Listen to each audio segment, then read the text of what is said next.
Ini saya mau masuk tentang ini. Noel ini, istilah saya ini korupsi paling primitif. Paling primitif. Saya akan menjelaskan jenis korupsi yang terjadi itu ada 8 tingkatan dari paling canggih sampai paling primitif. Ada pertanyaan yang mengemuka di sejumlah media sosial. Kan kalau dekat dengan Pak Jokowi punya kekebalan. Contohnya sudah inkrah lalu kemudian dinyatakan bersalah belum dieksekusi. Namanya Sylvester Matutina. Tapi kenapa Noel, Emmanuel Ebenezer yang dekat dengan Pak Jokowi itu dalam tanda kutip kok bisa kebobolan, ketangkap? Sebelum saya ke Bung Semar, saya ingin ke Bung Said dulu. Silakan. Anda punya jawaban apa Bung Said? Atau analisis apa? Atau nggak ada apa? Memang ini biasa aja? Saya nggak tahu. Ya saya bukan analisis, tapi saya berharap memang bahwa penegakan hukum tidak lagi dikendalikan oleh siapapun di luar penegakan hukum. Jadi saya akan sedih kalau memang Kejaksaan Agung yang sudah diberikan perlindungan dari tentara mengeksekusi Sylvester aja nggak berani. Artinya tidak salah kalau ada rakyat menduga bahwa ada kekuatan yang lebih besar. Dan itu menurut saya Pak Prabowo harus hilangkan kekuatan itu. Siapapun dia. Nggak usah menduga-duga gitu kan. Nah, karena sangat sulit dibantah bahwa Kejaksaan Agung takut mengeksekusi kan. Sangat sulit dibantah. Sangat sulit dibantah. Sangat sulit dibantah. Jadi Kejaksaan Agung cari alasan apapun sangat sulit. Sangat sulit dibantah bahwa nah dia menyatakan sedang mengurus PK. Pengetahuan saya PK itu tidak menghalangi eksekusi. Dan sudah dikatakan juga oleh Kapus Penkum waktu itu. Ya, jadi menurut saya bersih-bersih Pak Prabowo ini kalau ini tidak diselesaikan, ini kan kasus tidak terlalu besar sebenarnya. Ya malah kalau saya saudaranya Sylvester, saya menyatakan udahlah demi bangsa dan negara, demi penegakan hukum, masuklah. Bahwa di dalam itu 1 hari 2 hari ada apa ya itu ini demi bangsa dan negara gitu. Menurut saya ya karena kasihan kejaksaan, tapi saya juga kasihan kejaksaan. Masa sih kejaksaan mengorbankan diri hanya untuk 1 orang? Lembaga loh. Jadi lewat forum ini ya Jaksa Agung sehebat-hebatnya Bapak menangkap Reza Khalid tapi tidak berani mengeksekusi suatu putusan yang sudah ingkrah, itu bisa hilang semua itu. Itu istilah saya keberhasilan Kejaksaan Agung yang dipuji-puji sekarang bisa rusak dengan satu titik eksekusi saja yang bisa merusak itu semua, menghilangkan semua keberhasilan yang akan itu. Jadi itu saya pikir itu ya. Kalau Noel kenapa bisa kena? Hah? Noel.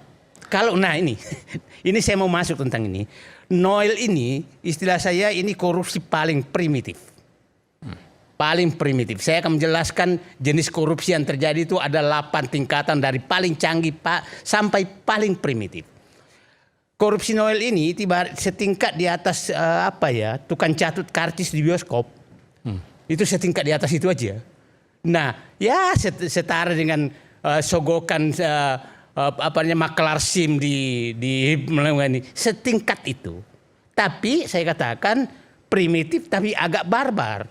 Karena yang ini kan rakyat yang lebih ya setingkat juga barbarnya dengan korupsi kuota haji lah itu loh.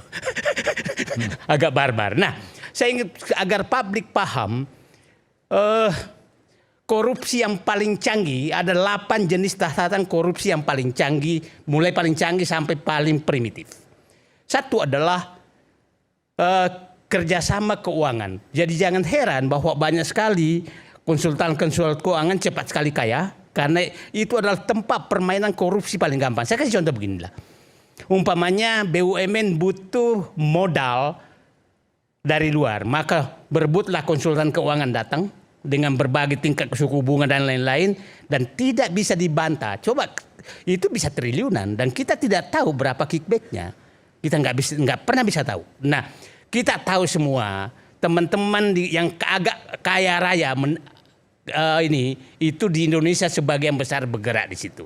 Jadi maksudnya konsultan keuangan datang lalu kemudian lembaga donor ngasih uang. Ngasih uang dan lembaga keuangan. Dia juga mencarikan. Bank dan seterusnya. Itu coba kalau saya kasih contoh umpamanya dulu Freeport ngasih uang cari uang untuk membeli Inalum mencari uang untuk BUMN mencari uang untuk membeli saham Freeport dengan bunga 5,8%. Itu kan tergantung mainnya. Nah, itu banyak sekali terjadi di BUMN. Banyak sekali terjadi di BUMN adalah mencari modal seperti itu. Jadi nyari pinjaman, main di bunga. Main di bunga. Nah, di utang di Indonesia juga kita harus cermati. Coba bunga utang yang dibikin oleh Menteri Keuangan itu kan 6,8% sekarang. 6,8% per tahun. Nah, negara lain 2-3%. Negara-negara lain yang setara sama kita. Oke. Ya. Nggak ada yang di atas 6,8? Kita 6,8. Nggak ada yang di atas 6,8 negara lain? Nggak ada. Tidak ada? Tidak ada. Sepengetahuan saya. Nah, paling menarik kemarin tuh lelang utang untuk Kangaroo Bond, yaitu bermata buang Australia. Australia mengeluarkan utang itu bunganya selisihnya dengan kita itu 1% dengan mata uang yang sama. Nah, coba bayangkan, ini juga bisa sumber korupsi yang susah sekali dibuktikan. Saya katakan ini paling rumit, paling susah dibuktikan. Nah, contoh umpamanya dengan adanya bunga yang lebih tinggi, maka negara membayarkan lebih mahal pasti. Jauh lebih mahal. Rakyat yang membayar. Dan dugaannya ada sesuatu di situ. Nah, maksud saya kalau mau korupsi di situ paling susah dibuktikan. Kalau ada korupsi. Kalau ada korupsi di situ paling susah dibuktikan. Nah, yang kedua itu adalah coba berkali-kali Menteri Keuangan itu menarik utang sangat melebihi kebutuhan. Sampai 400 triliun, 300 triliun. Melebihi kebutuhan. Artinya bisa aja terjadi negosiasi. Cepat ambil dong utang saya.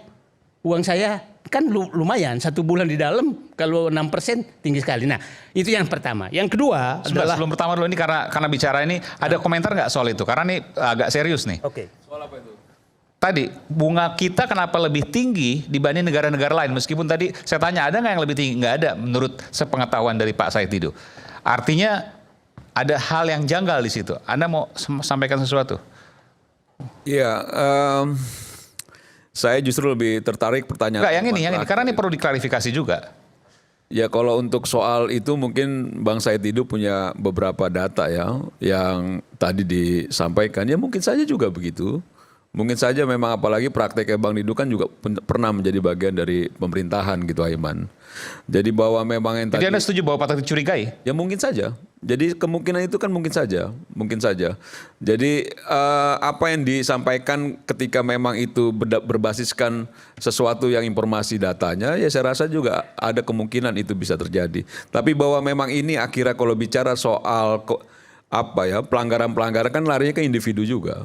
Larinya kan orang per orang. Jadi tidak juga akhirnya kita bisa melihat bahwa satu rezim itu pasti sekian orang itu akan melakukan kesalahan dalam proses tindak pidana korupsi, kan tidak juga.